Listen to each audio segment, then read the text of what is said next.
নমস্কার। কবিতার অন্দরমহলে আপনাদের সকলকে স্বাগত। আজকের কবিতাও একটি পথের কবিতা।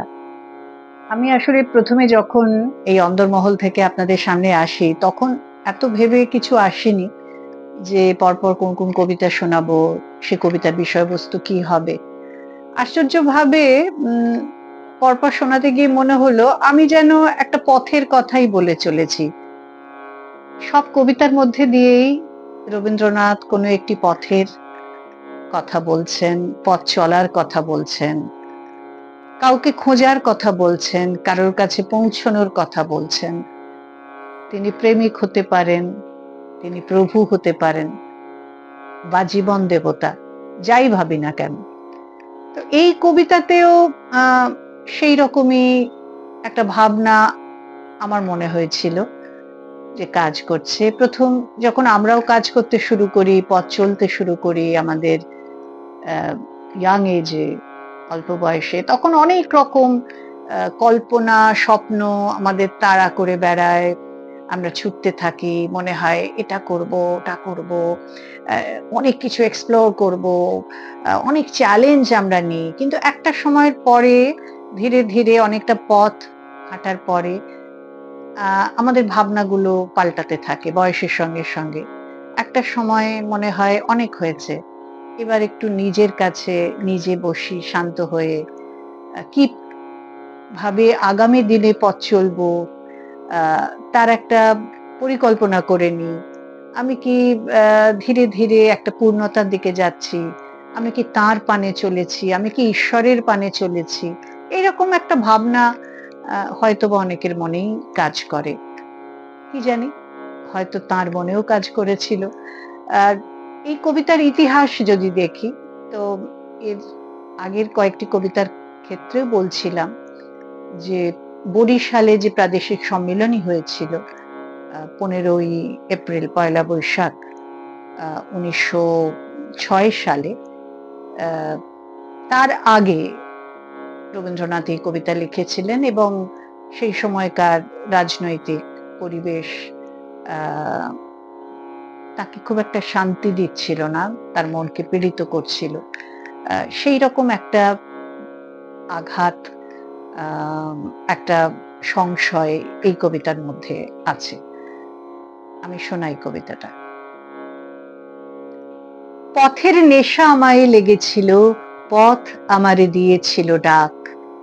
সূর্য তখন পূর্ব গগন মূলে, নৌকা তখন বাঁধা নদীর কূলে, শিশির তখন শুকায়নি কো ফুলে, শিবালয়ে উঠল বেজে শাঁখ।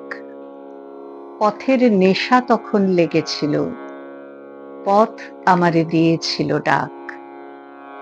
আঁকা বাঁকা রাঙামাটির লেখা, ঘর ছাড়া ওই নানা দেশের পথ। প্রভাতকালে অপার পানে চেয়ে কি মোহগান উঠতেছিল গেয়ে, উদার সুরে ফেলতেছিল ছেয়ে বহুদূরের অরণ্য পর্বত। নানা দিনের নানা পথিক চলা, ঘর ছাড়া ওই নানা দেশের পথ।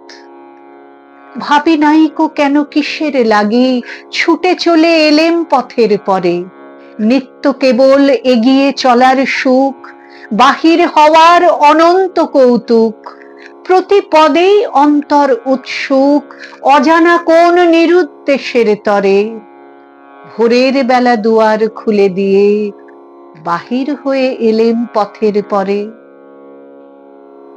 বেলা এখন অনেক হয়ে গেছে, পেরিয়ে চলে এলেম বহুদূর। ভেবেছিলেম পথের বাঁকে বাঁকে নব নব ভাগ্য আমায় ডাকে। হঠাৎ যেন দেখতে পাবো কাকে, শুনতে যেন পাবো নূতন সুর। তারপরে তো অনেক বেলা হলো, পেরিয়ে চলে এলেম বহু দূর। অনেক দেখে ক্লান্ত এখন প্রাণ, ছেড়েছি সব অকস্মাতের আশা। এখন কেবল একটি পেলেই বাঁচি, এসেছি তাই ঘাটের কাছাকাছি। এখন শুধু আকুল মনে যাচি, তোমার পানে কেয়ার তরি ভাষা। জেনেছি আজ চলেছি কার লাগি, ছেড়েছি সব অকস্মাতের আশা। মনে হয় নাকি যে এটা আমাদেরই পথ, আমাদের প্রত্যেকের পথ? আমরা তার কাছেই, তার উদ্দেশ্যেই চলেছি, আমাদের কাজের মধ্যে দিয়ে, আমাদের পূজার মধ্যে দিয়ে, আমাদের প্রেমের মধ্যে দিয়ে, সেই ঈশ্বরের কাছে, সেই শান্তির কাছে, সেই পরিপূর্ণতার কাছে। আজকে এই পর্যন্তই থাক। আমার প্রিয় এই কবিতাটি আপনাদের কাছে পৌঁছে দিতে পেরে আমার নিজের খুব ভালো লাগছে। কবিতার অন্দরমহল থেকে প্রতি শনিবার আপনাদের কাছে ঘরোয়াভাবে এই যে একটি রবীন্দ্র কবিতা অর্ঘ্য হিসেবে পৌঁছে দিতে পারি, এটা আমার নিজেরও একটা খুব বড় প্রাপ্তি। আবার দেখা হবে আগামী শনিবার এই সময়। সঙ্গে থাকবেন। নমস্কার।